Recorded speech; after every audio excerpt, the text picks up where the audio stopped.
I'm curious. You had this amazing career, and you made the pivot, and this is your second lap in terms of developing an amazing career. Where do watches fit in? When was your introduction to collecting watches? I know you had the G-Shock you started with. Yeah. But when did you start to look at this thing and go, man, there's something here. This is important. Right.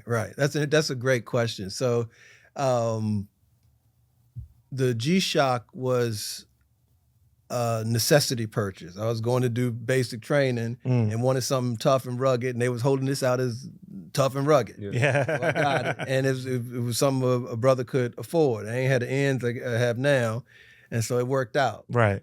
But I'd say when I really started collecting and got serious was when I got my first president's job. I went to run Verizon West Virginia. Okay.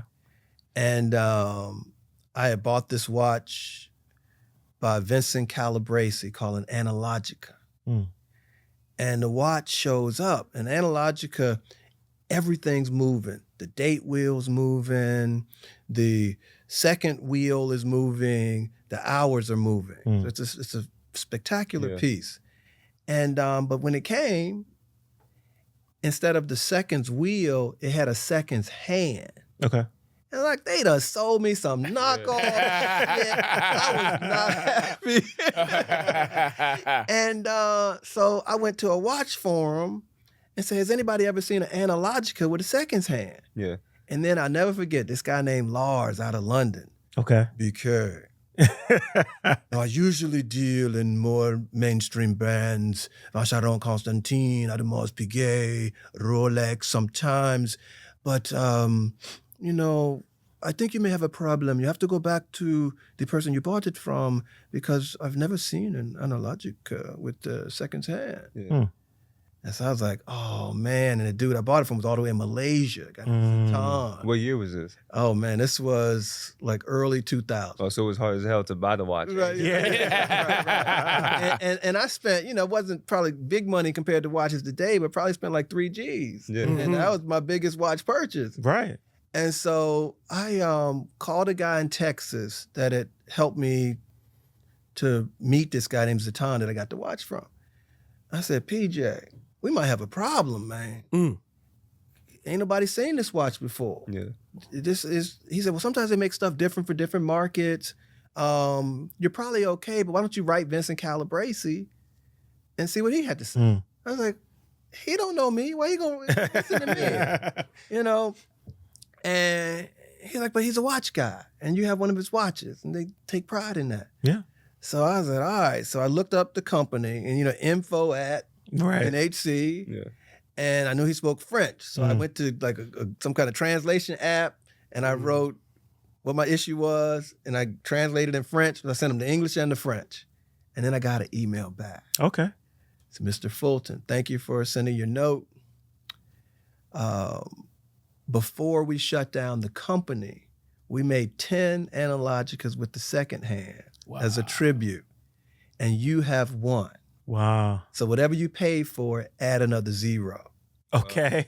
That's when I was like, oh, this watch game ain't a bad game to play. You can get in good. Right. And so they did Story Don't Stop there. Yeah. You know what I did? Yeah. I went back to that watch forum. Lars, Yeah.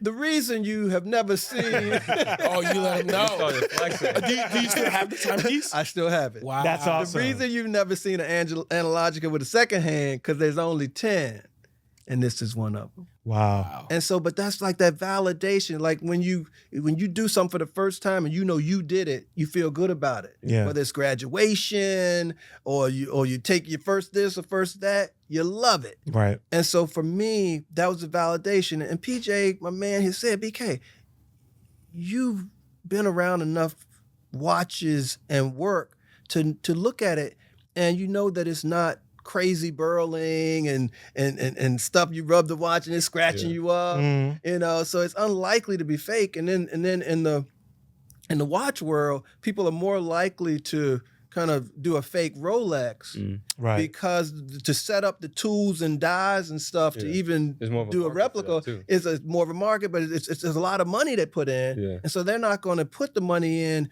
to recreate a really good quality fake Of a super niche brand. of a super niche brand. Exactly. And so that was a big lesson. So you live and learn. But Right. that was so from that point to this, I felt like I knew what I was doing.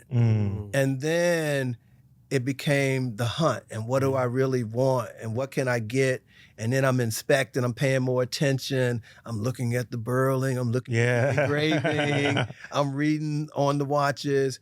And so, but it was that analogical that did it for me. That's part of the reason I keep it. That's awesome.